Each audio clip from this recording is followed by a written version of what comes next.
YouTube, what's up? Welcome back to the channel. Welcome back to another video. All right, y'all. So I'm here to give y'all 3 things to do before you get hired on by a trucking company. And I got to make this very quick and brief because as y'all can see, I'm almost done. I'm almost done getting unloaded. So I got to make this very quick and brief. So number 1, make sure you do your research before you get on with that company. Number 2, make sure they gonna pay you a fair wage and you're not underpaid. And then number 3, make sure you be able to do the physical requirements that company or job might require you to do. And also be fit to drive a truck for long hours, right? So going into number 1, y'all, make sure you do your research. Y'all, all these trucking companies are not gonna be flawless at all. All of them gonna be flawed. It's gonna be problems, and that's at every job.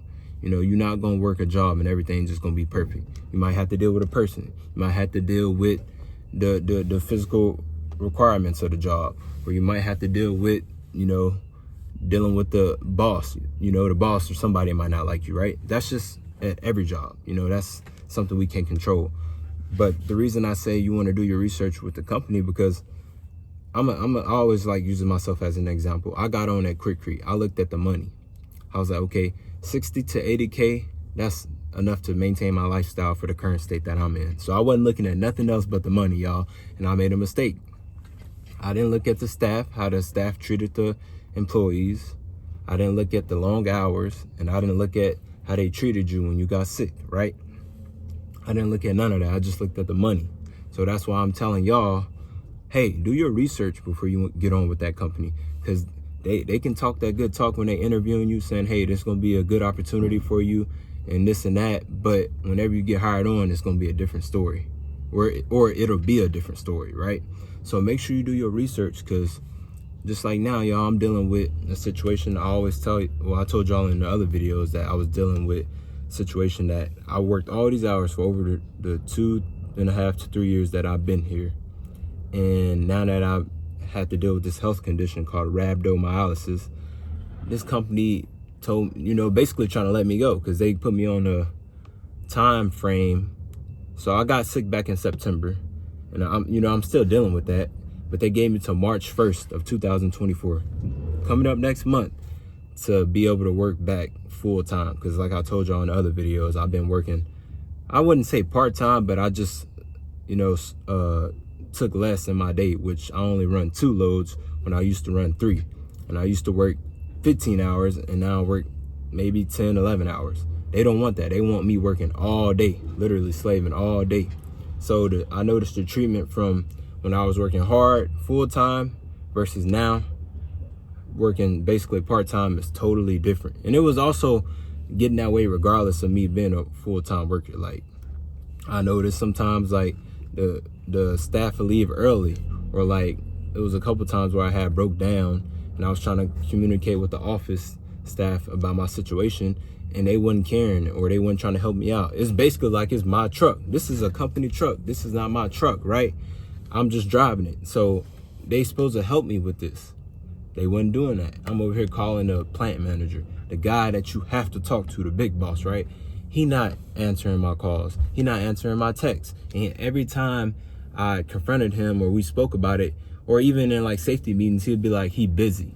Like, bro, we are your drivers. How do you not make time for the ones that's out here making the money for the plant?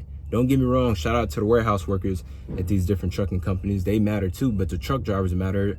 The truck drivers matter as well. You know, so like I said, whenever I break down, or, you know, vacation days, that's a good one. So vacation days, y'all, currently right now, I tried to put in 2 weeks vacation to give me some time off, right? To get myself together. And they denied it. They didn't approve it. They only approved me for 2 days, y'all. And my manager she told me, she was like, I'll try to get you 3 days, but the plant manager said he will only do 2. So like I told y'all previously in previous videos, that I worked hard at this job for going on 3 years now, and they can't even approve me for 2 weeks vacation. 2 weeks vacation after all the hard work I put in for this job. They didn't even approve me of that, right? Crazy.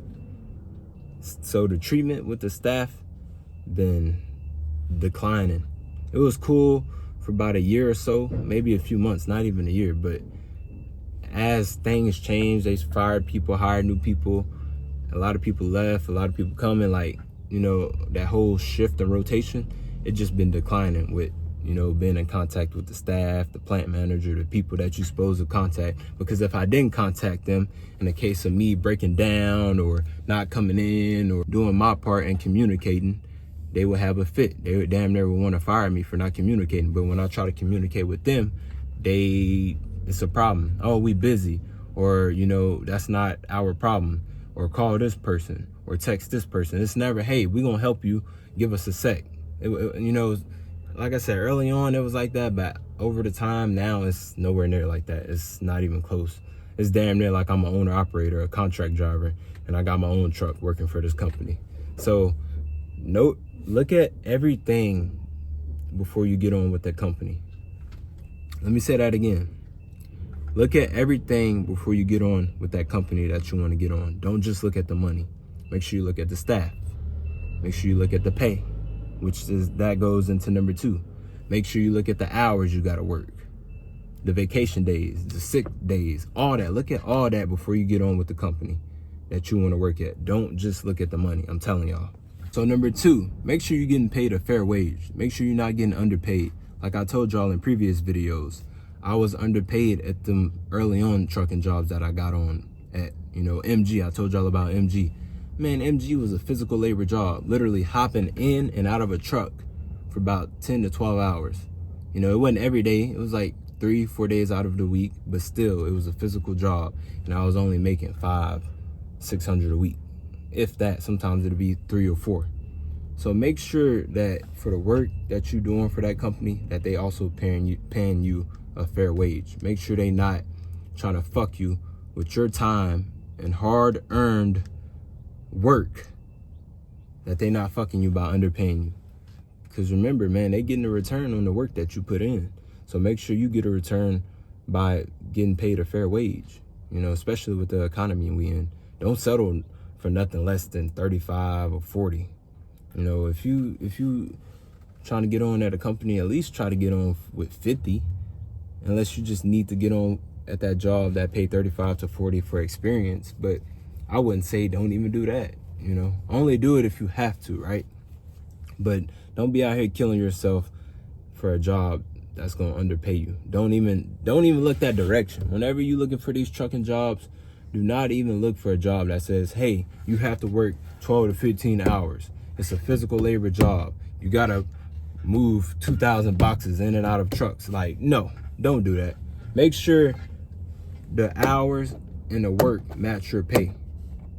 Don't accept a job like that and they only paying 40K. Man, you putting your body through hell for 40K, 45K, and after taxes you probably making 30, 35. But hold on, y'all. Hold on. Give me 1 sec. All right, y'all. So I just got unloaded. As y'all can see. I don't know if y'all can see that, but I'm finna get ready and head out. But before I head out, I'm gonna give y'all number 3. And number 3 is being able to physically do the job. Not just the physical requirements, but also driving long hours. If you know you having health issues or dealing with stuff like, you know, falling asleep at the wheel. I don't know the right term for that. I'm not a doctor. I heard of it, but I don't want to mispronounce it, okay? So if you know you got problems with sleeping or working long hours, don't accept no 15-hour day job. Don't accept it, or the hard labor that job might require you to do. Make sure you go within what you can withstand as a human, and you know what your body can take. And you know, this is mainly me talking to the older people out there that's trying to get into trucking. I mean, I'm not saying that younger people don't have health issues. They definitely do, but it's not as often as an older person. So I'm gonna end it on that. Finna get ready and head out, y'all. Like I said, just got unloaded and I'm trying to hurry up and get back to the office. So with that being said, I will catch y'all next video.